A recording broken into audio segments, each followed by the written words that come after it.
नमामि। श्री राम राम रघुनंदन राम रामा।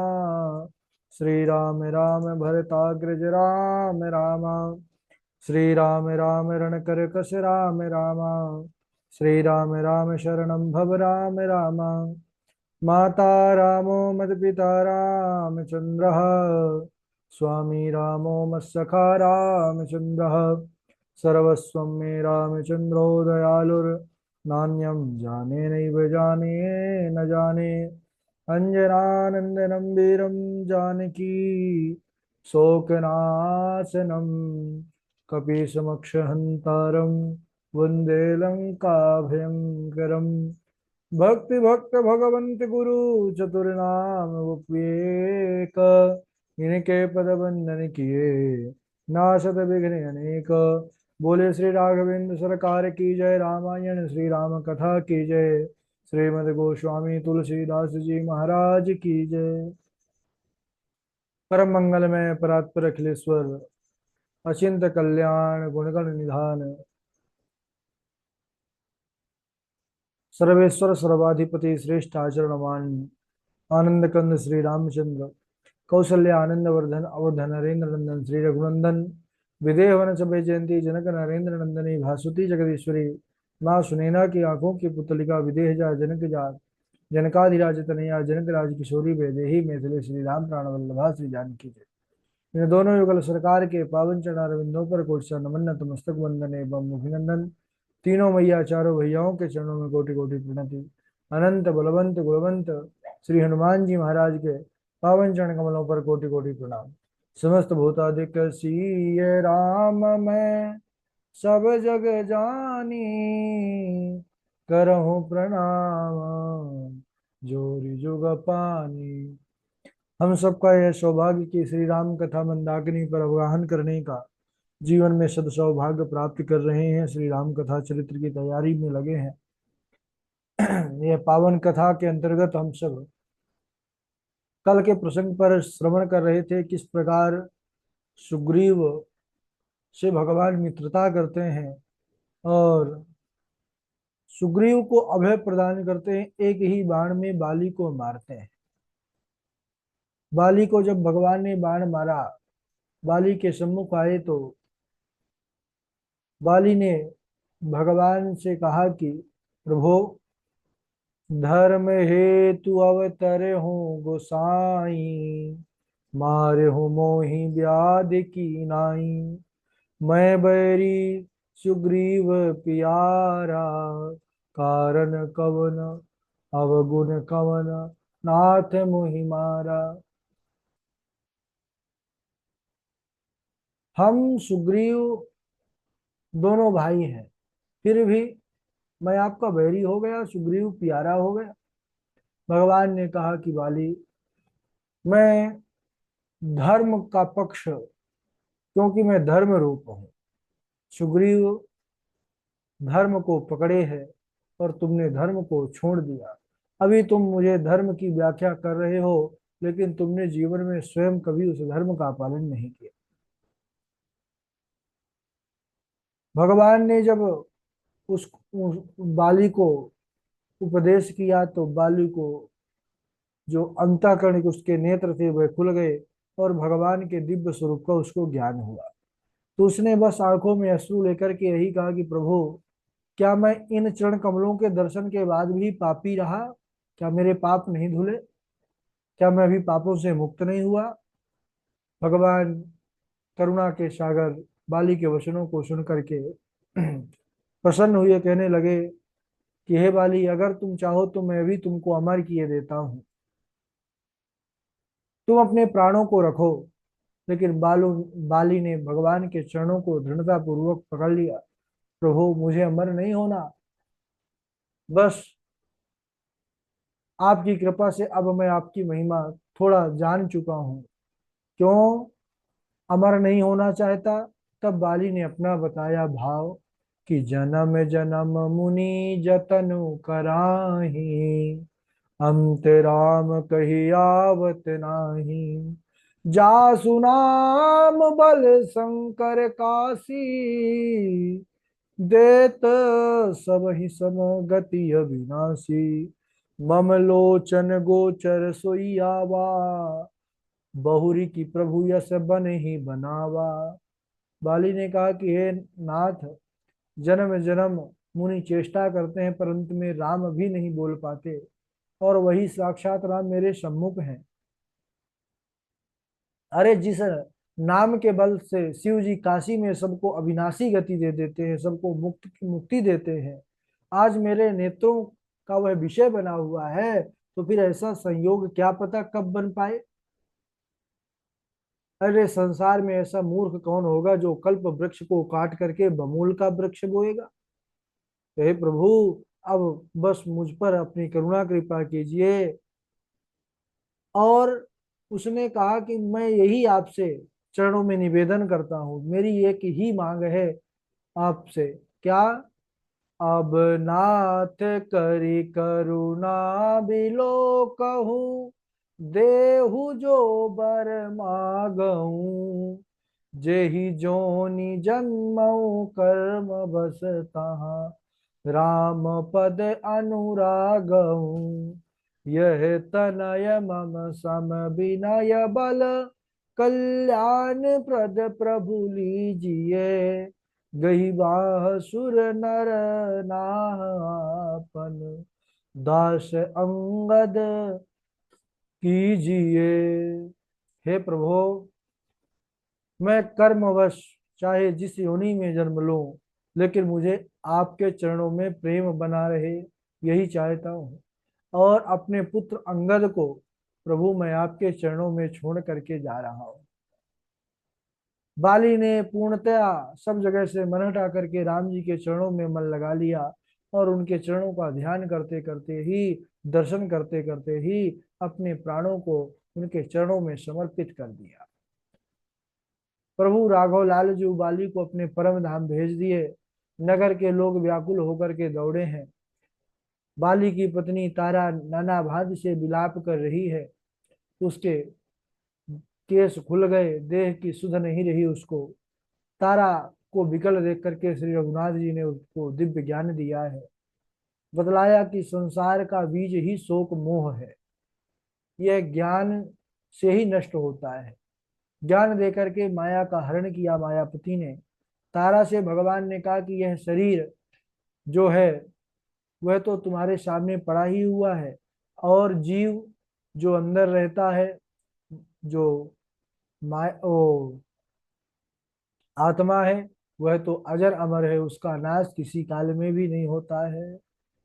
जब इस प्रकार दिव्य उपदेश दिया, तब तारा ने भगवान के चरणों में प्रणाम किया और परम भक्ति का वर मांग लिया। इसके बाद सुग्रीव को श्री राम जी ने आज्ञा दी। उन्होंने विधिवत सब कर्म किया है। और इसके बाद भगवान ने लक्ष्मण जी को भेजा है, क्योंकि भगवान का तो नगर प्रवेश वर्जित है। उन्होंने कहा है जाओ सुग्रीव को राज्याभिषेक करो, और अंगद का युवराज पद पर अभिषेक किया। इसके बाद लक्ष्मण जी भी प्रभु के पास लौट आए, क्योंकि भगवान के पास कोई सेवा करने वाला नहीं था। अब इधर कहते हैं भगवान शंकर उमा से कि श्री राघव लाल जू के जैसा संसार में कोई नहीं है। अरे सुर नर मुनि सब कहे यह रीति, स्वार्थ लागी करही सब प्रीति। देवता मनुष्य और मुनि सबकी यही रीति है कि स्वार्थ के वश में सभी है। पर प्रभु राघव जी, हमारे रघुनंदन राम जी, बोले यह अकारुणा अकारण करुणा कारक हैं, सब पर कृपा करने वाले हैं, बिना स्वार्थ के इनका सब पर प्रेम। अरे जो सुग्रीव दिन रात बाली के भय से कांपता था, बाली के प्रहार से उसके शरीर में घाव ही घाव थे, दिन रात वह चिंता में व्याकुल रहता था, प्रभु ने उसको वानरों का राजा बना दिया। ऐसे दयालु प्रभु को छोड़ करके भी जो माया को अपनाते हैं, उनसे भाग्यहीन संसार पर कौन होगा। श्री राम जी सुग्रीव को बुला करके राजनीति सिखाया और कहा कि अंगद के सहित तुम राज करना। मेरे काम को सदा स्मरण रखना, क्योंकि कहा था सुग्रीव ने प्रभु की सहायता करने के लिए। सुग्रीव घर आ गए और श्री राम जी भाई के साथ उसी प्रवर्षण पर्वत पर टिके। चातुर्मास वर्षा काल का समय वहीं बीता। अनेक प्रकार की कथाएं श्री लखनलाल जी को कहते सुनाते रहे। इधर वर्णन कर रहे हैं बाबा जी वर्षा काल का कुछ, कि बरसहि जलद भूमि नियराए, जथा नवहि बुध विद्या पाए, बूंद आघात सहई गिर कैसे, खल के बचन संत सहज से, क्षुद्र नदी भरी चली तोराई, जस थोरहु धन खलइत राई, भूमि परत भा डाबर पानी, जिमि जीवहि माँ या लपटानी। बरसई जलद भूमि नियर आए, बादल पृथ्वी के समीप आकर के बरस रहे हैं, जैसे विद्या पाकर के विद्वान नम्र हो जाते हैं। भयंकर बूंदों की चोट पर्वत कैसे सह लेते हैं? बोले खल के वचन संत सह जैसे, जैसे दुष्टों के वचन संत जन सह लेते हैं। बंधु माताओं, यहाँ प्रकृति की शोभा का वर्णन किया गया है। सभी बिंदुओं से यहाँ पर शिक्षा दे रहे हैं। कहते हैं क्षुद्र नदी भरी चली तुराई, जस थोरे धन खली तराई। छोटी छोटी नदी नाले भी ऐसे उमड़ घुमड़ करके चलते हैं, जैसे किसी दुष्ट को धन मिल जाए तो वह इतराने लगता है। भूमि परत भा डाबर पानी, पृथ्वी पर वह जब आकाश में जो जल रहता है वह स्वच्छ रहता है, लेकिन जैसे ही बारिश की बूंद बन करके जमीन पर आता है गंदला हो जाता है। जैसे शुद्ध जीव को माया लिपट गई। ऐसा कहते सुनते वर्षा ऋतु बीत गई, शरद ऋतु का आगमन हो गया। नदी और तालाब का पानी धीरे धीरे सूख रहा है। उनमें जो जीव भरे पड़े हैं वह शरद ऋतु आने से नष्ट हो गए। जैसे सदगुरु के मिलने पर भय, शोक, अज्ञान, भ्रम, इन सब का समुदाय नष्ट हो जाता है। अब वर्षा के बाद सुंदर शरद ऋतु का आगमन हुआ है। राघव लाल जी ने लखन लाल जी से कहा कि हे भाई, अभी तक सीता का पता नहीं लगा। एक बार अगर जानकी का पता लग जाता तो मैं काल को भी जीत करके एक क्षण में उसको ले आता। गृहस्थ के जितने धर्म कृत्य हैं वे सब एक स्त्री के बिना निष्फल होते हैं। अब इधर श्री राम जी ने कहा कि देखो, सुग्रीव भी हमारा कार्य करने के लिए बोले, लेकिन अब राजकोष, पुत्र, पत्नी के मिल जाने पर सुग्रीव मुझे भूल गए। जिसके कारण ये सब कुछ प्राप्त हुआ उसको नहीं भूलना चाहिए। वह कृतज्ञ निकला। अरे जिस बाण से मैंने बाली को मारा था वह बाण आज भी मेरे तुणीर पर है। मैं आज भर और प्रतीक्षा करूंगा, यदि आज भी ना आया तो कल मैं उसको अवश्य दंड दूंगा। यहाँ पर ज्ञान घाट के वक्ता श्री शंकर जी ने अपनी कथा प्रसंग में उचित रूप से इस प्रसंग को समझाने का प्रयास किया है। उमा जी को सावधान किया है कि वह यह ना समझ लें कि राम जी को क्रोध हुआ है, क्योंकि मोह पूर्वक ही क्रोध होता है। और यहाँ पर ये तो रघुनंदन को मोह हो ही नहीं सकता।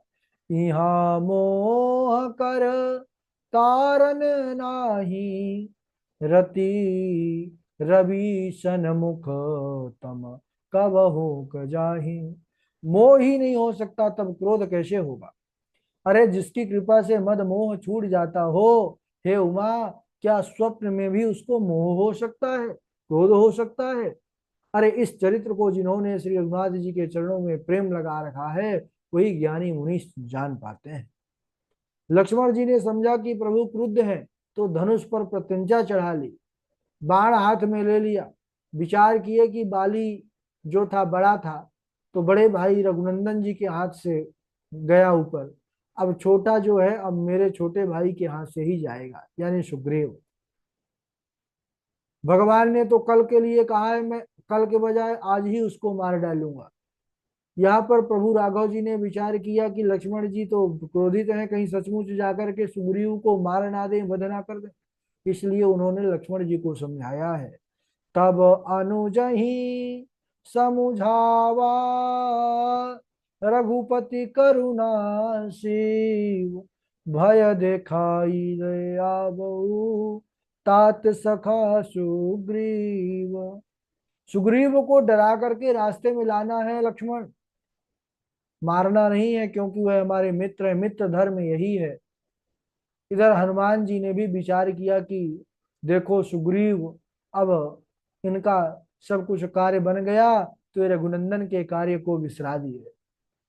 उन्होंने जाकर के सुग्रीव के चरणों में प्रणाम किया है। अब हनुमान जी ने क्यों प्रणाम किया, बोले पहले बात तो ये राजा है, सुग्रीव जी के मंत्री हैं हनुमान, और दूसरी बात सुग्रीव जो है यह सूर्य के अंश हैं, और हनुमान जी महाराज ने सूर्य भगवान से विद्या प्राप्त किया था। गुरु दक्षिणा का समय आया तो उन्होंने कहा था कि मेरा अंश जो सुग्रीव है तुम उनकी रक्षा करते रहना, यही गुरु दक्षिणा है। तो सर्वतो भावेन, फिर सुग्रीव भगवान के मित्र भी है, इसलिए यह सब प्रकार से पूज्य है। तो उन्होंने उनको प्रणाम किया है और समझाया है कि आप रघुनंदन के कार्य को भूल गए, ये आपने अच्छा नहीं किया। सुग्रीव डर गए, पछताने लगे कि विषय ने मेरे ज्ञान को हरण कर लिया। हनुमान जी कहने लगे कि अब तुम दूतों को जहां तहां भेजो, सारे वानर समाज को बुला लो और सीता मैया की खोज में भेजो, और कह देना कि जो 15 दिन में लौट कर नहीं आएंगे तो वह मेरे द्वारा फिर वध्य होंगे। अब हनुमान जी ने दूतों को बुला करके उनका सम्मान किया है, अनेक प्रकार से भय प्रीति और नीति दिखलाई, सभी चरणों में सिर नवा करके चल दिए। और इसी समय लक्ष्मण जी वहां पर आ गए। एहि अवसर लक्ष्मण पुर आए, क्रोध देखी तहाँ जहाँ तहाँ कपि धाये। उसी अवसर पर लक्ष्मण जी आए हैं। लक्ष्मण जी को क्रोध देख करके बानरगण यहाँ वहां दौड़ने लगे। लक्ष्मण जी के ही बनाए युवराज हैं अंगद। अंगद आकर के चरणों में प्रणाम किया, कहा महाराज नगरवासी आपके क्रोध से बड़े व्याकुल हैं, उनकी रक्षा कीजिए। लक्ष्मण जी ने अभय प्रदान किया है। इसके बाद सुग्रीव जी के पास समाचार पहुंचा कि लक्ष्मण जी क्रुद्ध हैं।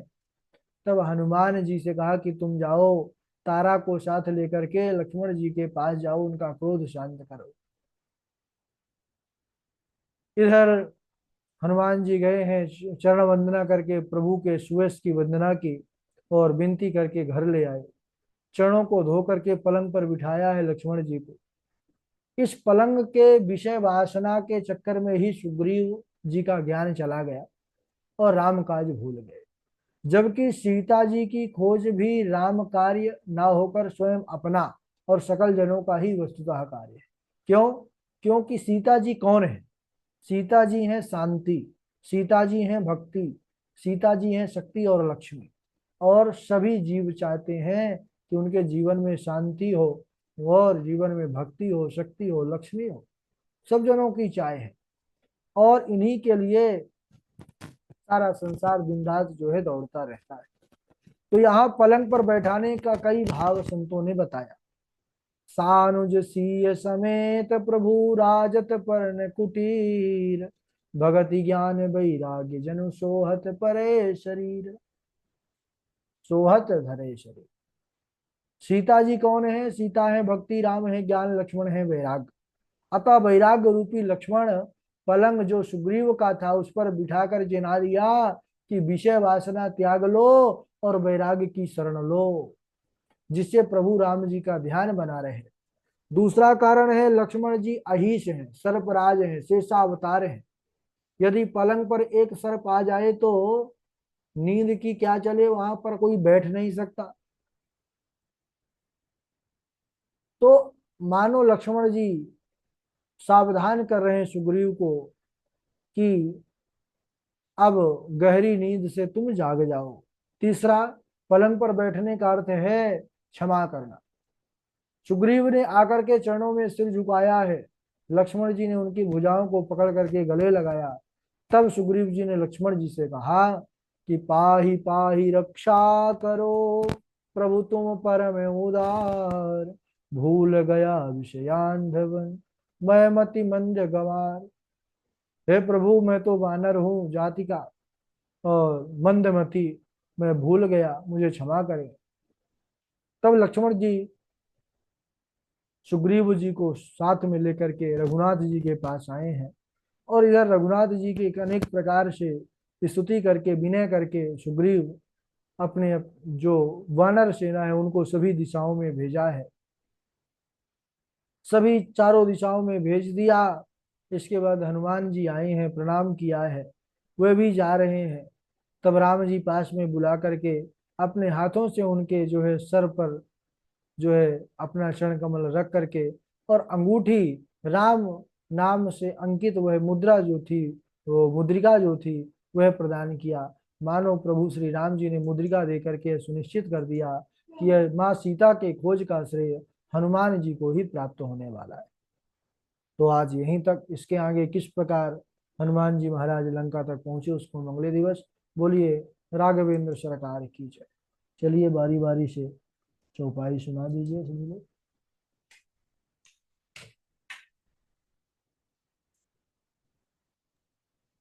राधे राधे गुरु जी, प्रणाम।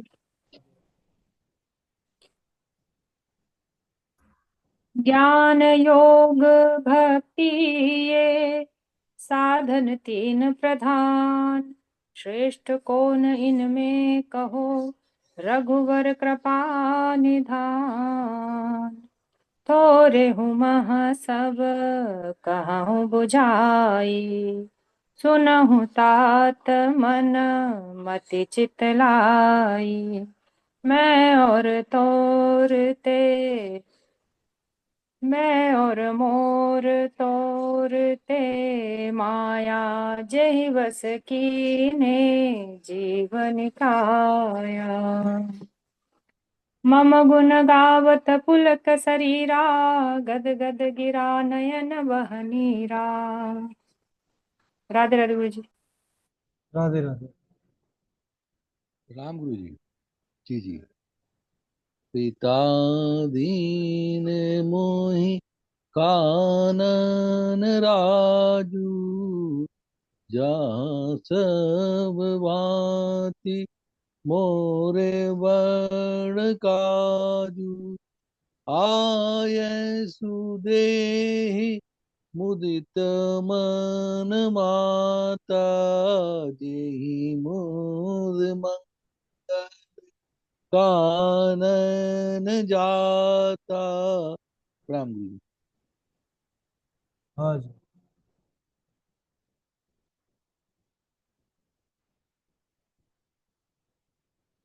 सीताराम बोलते हैं।